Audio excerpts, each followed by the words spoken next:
우리 오늘 시편 96편 9절 말씀 가지고 옆 사람과 한번 이렇게 인사 나눠볼까요? 아름답고 거룩한 것으로 하나님께 예배합시다. 이렇게 아름답고 거룩한 것으로 하나님께 예배합시다.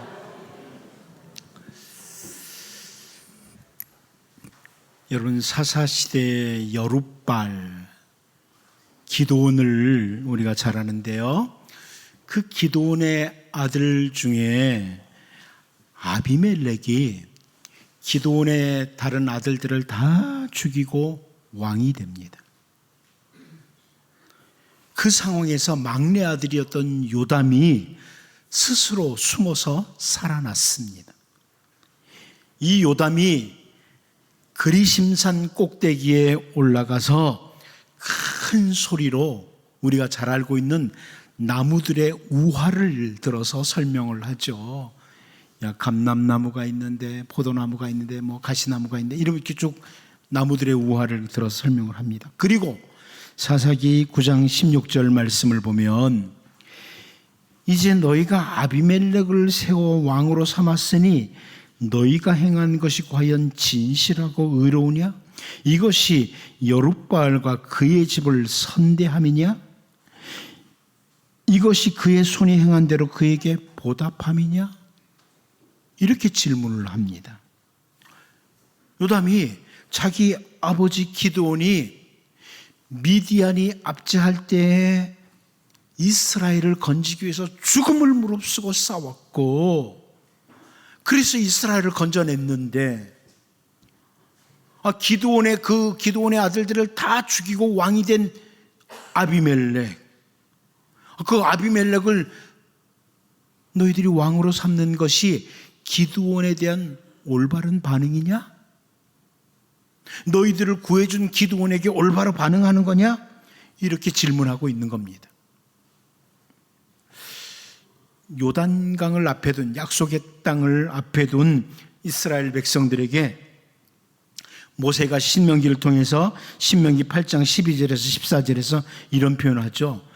네가 먹어서 배부르고 아름다운 집을 짓고 거주하게 되며 또 내 소와 양이 번성하며 내 은금이 증식되며 내 소유가 다 풍부하게 될 때에 내 마음이 교만하여 내 하나님 여호와를 잊어버릴까 염려하노라. 여호와는 너를 애굽 땅 종되었던 집에서 이끌어내시고, 이렇게 쭉 설명을 합니다. 약속의 땅에 들어가서 하나님이 너희들에게 풍부하게 해줄 때, 번성하게 될 때, 그때 마음이 교만해서 하나님 잊어버리면 안 된다. 하나님을 향한 올바른 반응을 놓쳐서는 안 된다. 이런 모세의 설명이에요. 여러분, 우리가 풍부해질 때, 평안해질 때 하나님을 향한 혹은 사람을 향한 올바른 반응을 놓칠 수 있기 때문에 이런 거예요. 괜찮아졌을 때, 이스라엘 백성들이 평안해지니까 기드온의 아들들을 다 죽이는 사람을 왕으로 세우고, 이스라엘 백성이 약속의 땅에 들어가서 풍부해져서 하나님 모른다고 이럴 수 있다는 겁니다. 우리가 잘 알고 있는 히스기야, 유다의 말기의 왕 중에 한 사람이었던 히스기야의 왕의 경우를 잘 알죠. 역대하 32장 24절을 보면, 그때 히스기야가 병들어 죽게 되었으므로 여호와께 기도하며 여호와께서 그에게 대답하시고 또 이적을 보이셨으나 그럽니다. 히스기야가 병들었을 때 하나님 앞에 기도해요. 하나님이 그에게 응답, 반응을 해주시는데 좋은 반응을 해주시죠. 그래서 이적을, 징조를 보이셨다, 사인을 보이셨다, 이렇게 말씀합니다. 그런데 다음 절 역대하 32장 25절을 보면 히스기야가 마음이 교만하여 그 받은 은혜를 보답하지 아니하므로 진노가 그와 유다와 예루살렘에 내리게 되었더니 그럽니다. 하나님이 좋은 반응을 해주셨는데, 사인을 주시고 병을 고쳐주시는 이런 좋은 반응을 해주셨는데 마음이 교만해졌다. 하나님을 향해서 하나님이 베푸신 은혜에 대해서 올바른 반응을 하지 않은 겁니다. 여러분, 하나님의 백성들인 우리들은 언제나 하나님을 향해서, 그리고 사람들을 향해서 올바른 반응을 해야 됩니다. 여러분, 하나님께서 우리에게 은혜를 베풀어 주셨어요. 하나님께 올바른 반응해야죠. 우리 부모님들이 우리에게 사랑을 베풀어 주셨어요. 부모님께 사랑에 대해서 올바른 반응을 해야 되죠. 어떤 사람들이 내게 정말 잘해줬다. 그 부분에 대해서도 올바른 반응을 해줘야 됩니다. 그런데 여러분, 주 예수님께서는 우리를 향해서 이해할 수 없는 반응을 하셨어요. 바울 사도가 로마서에서 그렇게 선포합니다. 로마서 5장 8절입니다. 우리가 아직 죄인 되었을 때 그리스도께서 우리를 위하여 죽으심으로 하나님께서 우리에 대한 자기의 사랑을 확증하셨느니라. 우리가 아직 죄인이었을 때, 여러분, 죄인에게는 징벌을 가하는 것이 마땅한 반응이에요. 그런데 우리가 아직 죄인이었을 때 우리 주 예수님께서 대신 십자가에서 징벌을 받으시는, 그래서 우리를 하나님의 자녀 삼으시는 말로 표현할 수 없는 이상한 반응을 해주신 겁니다. 놀라운 사랑의 반응을 해주신 거예요. 여러분, 이제 오늘 본문 말씀을 같이 살피면서 우리가 하나님의 백성들인 우리가 마땅히 가져야 될 올바른 반응, 우리 주 예수님에 대한 올바른 반응은 무엇이냐, 그리고 하나님께서 베푸신 최고의 허락, 최고의 은혜는 무엇이냐, 이 부분을 같이 살펴보면서 우리를 돌아보는 이런 복된 시간이 될 수 있기를 바랍니다. 주 예수님을 향한 성도들의 올바른 반응이 뭐냐? 첫 번째는 영접합니다. 여러분, 예수님을 향한 우리가 가져야 될 올바른 반응은 영접합니다. 우리 본문 12절을 다시 한번 읽어보도록 하겠습니다. 같이 한번 봅니다. 시작. 영접하는 자, 곧 그 이름을 믿는 자들에게는 하나님의 자녀가 되는 권세를 주셨으니. 영접하는 자. 여러분, 우리가 지난 주일날 앞부분 11절 말씀을 보면서 선민이라고 하는 이스라엘 백성들이 집단적으로, 공동체적으로 이스라엘 백성들이 예수님을 영접하지 않았다, 집단적으로 영접하지 않고 거절했다, 이렇게 요한이 설명하는 것을 살펴보았습니다. 그런데 오늘 본문에서는 영접하는 자 이렇게 표현해요. 그러니까 집단적으로, 공동체적으로 영접한다는 단어를 11절에서는 헬라어로 파라람바노라는 단어로 사용하면서 공동체적으로 영접하지 않았다. 그런데 오늘 12절에 사용된 단어는 조금 다른 단어죠. 람바노라고 하는 단어를 쓰면서 개인적으로, 전인격적으로 영접한다, 이 단어를 사용하면서 개인적으로 이스라엘 전체가 예수님을 영접하지 않았어도 예수님을 영접하는 자는, 이런 말씀이에요. 개인적으로 예수님을 영접하는 자는. 요한복음 9장을 보면 날 때부터 앞을 보지 못했던 한 맹인과 예수님과 제자들이 만나는 장면이 나오죠. 제자들이 요한복음 9장 2절 말씀을 보면 제자들이 물어 이르되 랍비여, 이 사람이 맹인으로 난 것이 누구의 죄로 인함이니까? 자기니까? 그의 부모니까? 이렇게 질문을 합니다. 옛날이나 지금이나 사람들은요, 좀 이해하기 어려운 일을 만나게 되면 죄 때문에 그런 일을 당하게 됐다, 이렇게 쉽게 생각을 해요. 이런 어려운 일이 왜 생기지? 무슨 죄 때문이지? 이런 생각을 옛날이나 지금이나 많이 하죠. 그래서 여러분, 가끔 부모님들이 그러잖아요. 자녀가 어떤 문제가 생기면 다 내 죄 때문이라고 뭐 이렇게 말을 하잖아요. 다 죄하고 연관을 시키는 거예요. 그런데 이 사람은 태어날 때부터 앞을 보지 못하는 맹인으로 태어났으니까 이게 그 부모의 죄 때문이야? 아니면 그 사람 죄 때문이야? 제자들이 예수님에게 질문을 한 겁니다. 그런데 우리 주님은 누구의 죄로 인해서 이 사람이 맹인으로 태어난 것이 아니라 하나님께서 하시고자 하는 일을 나타내시고자 합니다, 이렇게 설명을 해주셔요. 하나님의 일을 이제 볼 것이다. 그러면서 그 태어날 때부터 맹인이었던 사람을 예수님이 고쳐주셔요. 잘 아는 사건이죠. 실로암에 가서 씻으라. 그 사건입니다. 그런데 우리가 주목할 것은 그 일이 있은 후에 나타난 반응이에요. 자, 그 나면서부터 보지 못했던 사람이 눈을 뜨게 됐다. 이것을 알게 된 유대인들, 바리새인들, 심지어 그 맹인이었던 사람의 부모들조차도 이 태어날 때부터 맹인이었던 사람을 고쳐주신 세상의 빛이신 주 예수님을 받아들이지 않습니다. 예수님을 영접하지 않아요. 그런데 태어날 때부터 맹인이었던 그 사람이 요한복음 9장 33절 말씀을 보면 이 사람이 하나님께로부터 오지 아니하였으면 아무 일도 할 수 없으리다. 예수님을 이렇게 평가해요. 하나님께로부터 오신 분이 분명하다.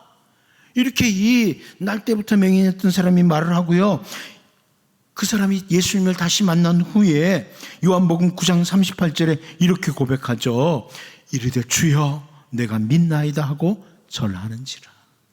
예수님에게 주여 내가 믿나이다 하고 무릎을 꿇은 거예요. 유대인들은 공동체적으로 집단적으로 예수님을 영접하지 않았지만 태어날 때부터 맹인이었다가 고침을 받은 이 사람은 개인적으로 전인격적으로 예수님을 받아들인 것입니다. 또 한 가지 사건, 예수님께서 가버나움에 들어가셨을 때 로마의 한 백부장이 예수님에게 자기 하인을 고쳐달라고 이렇게 간구하는 것을 보게 됩니다. 여러분 잘 아는 것처럼 그때 백부장의 반응이 놀랍습니다. 그러자 결국 예수님께서는 마태복음 8장 10절에서 이렇게 말씀을 하세요. 예수께서 들으시고 놀랍게 여겨 따르는 자들에게 이르시되 내가 진실로 너희에게 이르노니 이스라엘 중 아무에게서도 이만한 믿음을 보지 못하였노라. 예수님이 하신 말씀, 이만한 믿음 못 봤다. 예수님을 올바로 받아들인 로마의 백부장을 칭찬하신 거예요. 그런데 당시 팔레스타인에 있는 모든 로마 군인들, 모든 백부장들이 예수님을 받아들인 것은 아닙니다. 바로 그 백부장이 개인적으로 전인격적으로 예수님을 영접한 것입니다. 마찬가지입니다, 여러분. 오늘 이곳에 있는 우리 모두가 우리 예수님을 향해서 이렇게 반응해야 됩니다.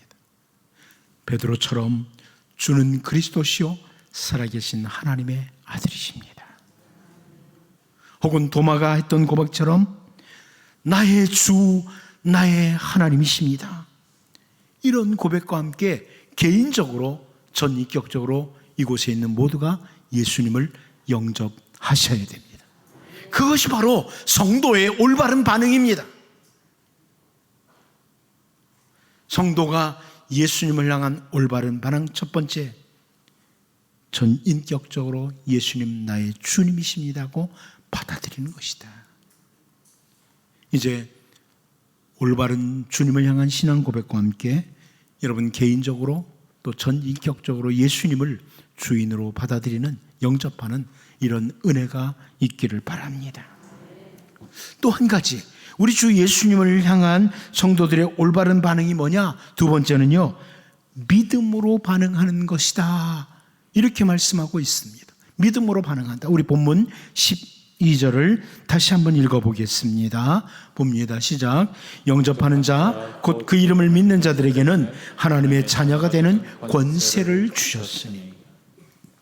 여러분 여기 영접한다는 것, 받아들인다는 것이 도대체 뭐냐? 이것을 사도 요한은 다시 설명을 해주고 있는데, 영접한다는 것은, 예수님을 영접한다는 것은 그 이름을 믿는 것이다. 이렇게 말씀합니다. 예수님의 이름을 믿는 것이다. 이렇게 표현해줘요. 여러분 믿는다는 게 뭡니까? 믿음으로 반응한다는 이 표현은요, 이 헬라어 단어는 주 예수님을 받아들인 후에 끊임없이 계속되는 강력한 신뢰, 끊임없이 계속되는 신앙, 이것이 바로 믿음이에요. 나 예수님을 믿습니다. 예수님을 구주로 믿습니다. 그런 후에 끊임없이 계속되는 강력한 신뢰다. 내가 예수님을 믿은 후에 인생을 사는 동안 수많은 파도가 찾아오기도 하고 수많은 문제들이 나를 엄습해 올 때가 있습니다. 그때에도 내가 우리 주 예수님을 신뢰합니다. 내 인생은 주님의 손에 있습니다. 이렇게 신뢰하는 것이 믿음입니다. 이게 믿음으로 반응하는 거예요. 예수님을 영접했다. 그 사람은 계속해서 강력하게 끊임없이 예수님을 신뢰하는 것, 이게 그 이름을 믿는 자라는 거예요. 그런데 먼저 그 이름을 믿는다 이렇게 표현하잖아요. 이름을 믿는다. 여러분, 이스라엘 백성들과 우리의 공통점이 하나 있습니다. 그건 뭐냐면 이름이라는 것은 곧 그 사람 자체를 가리키는 거예요. 우리는 아주 쉽게 받아들여져요. 이스라엘과 우리가 공통된 생각이에요.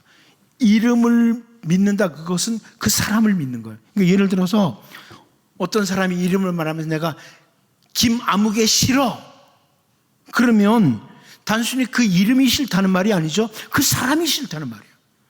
똑같아요. 내가 예수님의 이름을 믿는다는 것은 예수님을 받아들인다, 예수님을 믿는다, 이런 의미예요. 그러니까 이스라엘 사람들과 우리들의 공통적인 그런 생각이에요.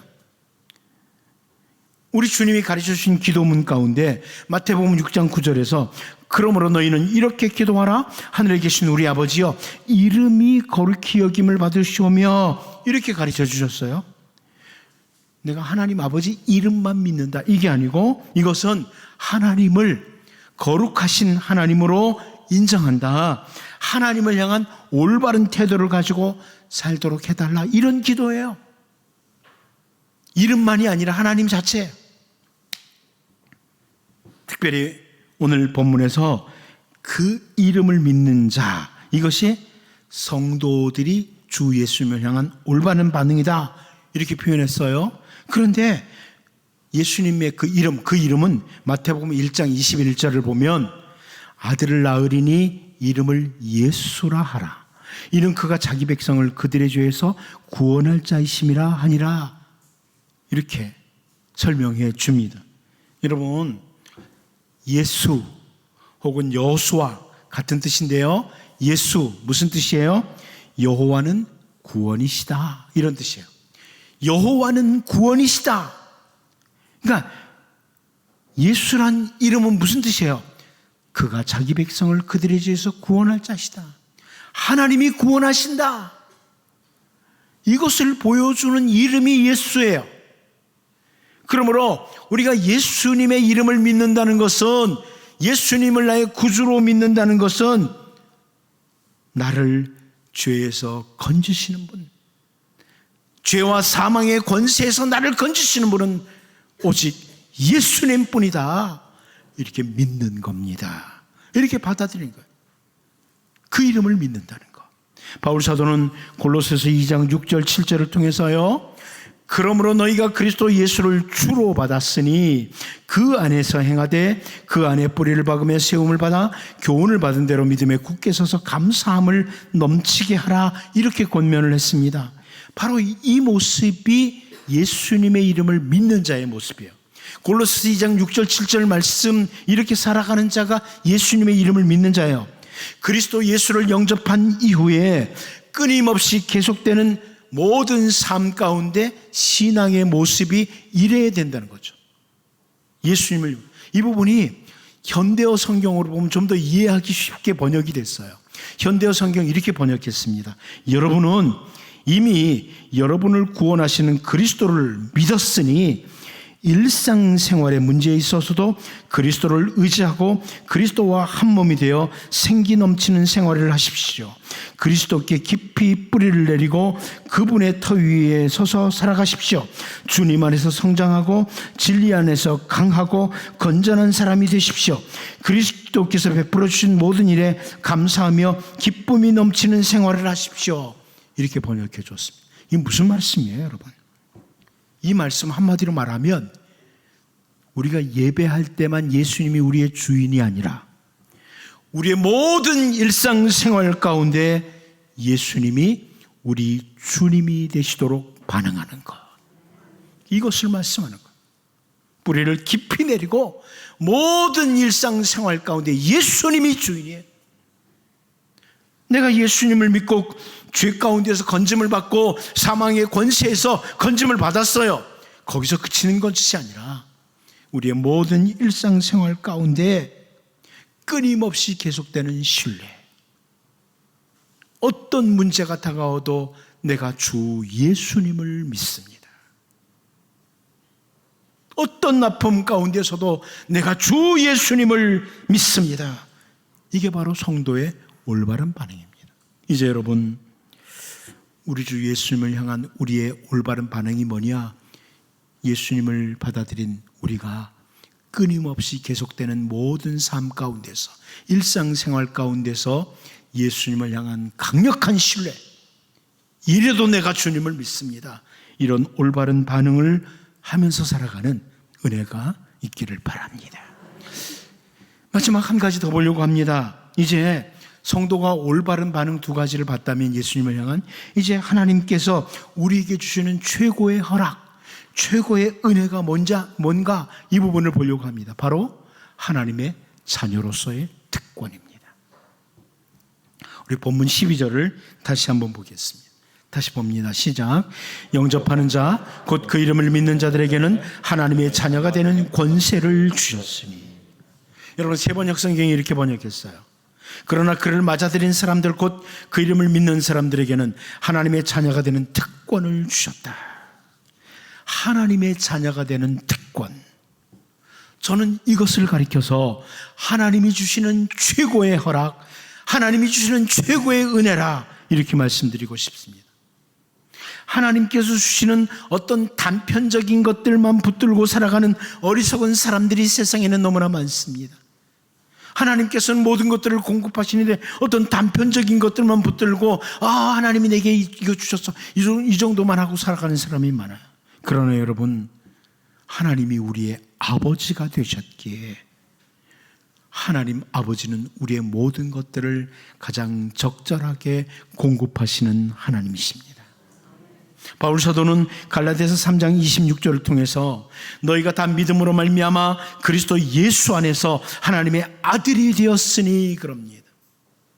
이곳에 계신 여성도들이 나는 아들이 아닌데 그러지 마십시오. 여러분, 이 헬라어나 히브리어는 아들이라는 단어가 다 자녀라는 뜻이에요. 우리가 믿음으로 말미암아 그리스도 예수 안에서 하나님의 자녀가 되었다. 그리고 이어서 갈라디아서 4장 6절에 이렇게 표현하죠. 너희가 아들이므로, 자녀이므로 하나님이 그 아들의 영을 우리 마음 가운데 보내서 아빠, 아버지라 부르게 하셨느니라. 여러분, 우리가 하나님의 자녀이기에 아들의 영, 성령을 우리에게 보내주셨고 우리 마음 가운데 보내주셨고 우리가 아빠, 아버지라고. 앞에 나오는 아빠는 아람어입니다. 뒤에 나오는 아버지는 헬라어입니다. 아빠 파테르예요. 사실 둘 다 아버지를 가리키는 단어인데 이 아람어 아빠가 우리나라 아빠하고 비슷해서 참 번역 좋다고 생각을 합니다. 아빠 파테르. 우리가 감히 하나님께 아빠, 아버지라고 부르게 됐다. 우리에게 주신 최고의 허락, 최고의 특권, 최고의 은혜입니다.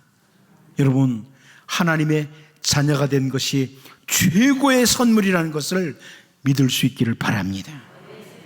더 나아가서 바울 사도는 로마서 8장 32절에서 자기 아들을 아끼지 아니하시고 우리 모든 사람을 위하여 내주시니가 어찌 그 아들과 함께 모든 것을 우리에게 주시지 아니하겠느냐 분명히 말씀합니다. 아들 예수 그리스도를 십자가에서 대속의 죽음을 죽도록 하시면서까지 우리를 자녀 삼으신 하나님 아버지께서 그 아들과 함께 모든 것을 우리에게 주시지 않겠느냐 이렇게 말씀합니다. 그러므로 여러분, 세상에 사는 동안 돈 몇 푼, 약간의 건강, 어떤 자리 이 정도 주시는 것보다 최고의 허락, 최고의 은혜, 최고의 특권은 내가 감히 하나님의 자녀가 되는 권세를 받은 것입니다. 온 세상을 창조하시고 지금도 그 모든 것들을 다스리시는 하나님의 자녀가 되는 허락을 주신 겁니다. 여러분, 오늘 본문에 보면 자녀가 된다고 해요. 자녀가 되는 권세를 주셨다. 그런데 이 된다는 헬라어 단어는 기노마이라고 하는 단어의 부정과거형이라고 이렇게 말합니다. 무슨 의미냐, 이 단어가 과거에 존재하지 않던 것이 생겨나서 영원히 계속된다는 이런 의미를 가진 단어예요. 우리가 전에는 하나님의 자녀가 아니었어요. 과거에 존재하지 않던, 우리는 하나님의 자녀라고 감히 할 수 없었어요. 우리는 마치 죄의 종이요, 사탄의 종들이었어요. 그런데 하나님의 자녀가 됐어요. 생겨나서 영원히 계속된다. 이게 바로 된다는 단어예요. 우리에게 최고의 허락, 최고의 은혜, 최고의 특권을 하나님이 주신 것입니다. 이제 여러분, 언제나 예수님을 영접한 자로 일상생활 모든 삶 가운데 끊임없이 강력한 하나님을 향한 신뢰와 함께 하나님이 주신 큰 은혜를 기억하고 감사하며 신실하게 살아갈 수 있기를 바랍니다. 기도합니다. 하나님 아버지, 우리 주님을 향한 올바른 반응을 하는, 정말 개인적으로 전인격적으로 예수님을 늘 영접한 자로 살게 도와주시고, 우리의 모든 삶 가운데 그리스도의 터 위에 굳게 서서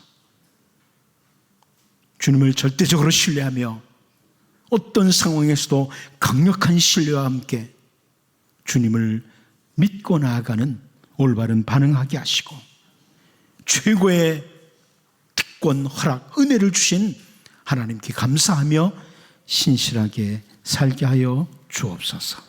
예수님의 이름으로 기도하옵나이다. 아멘.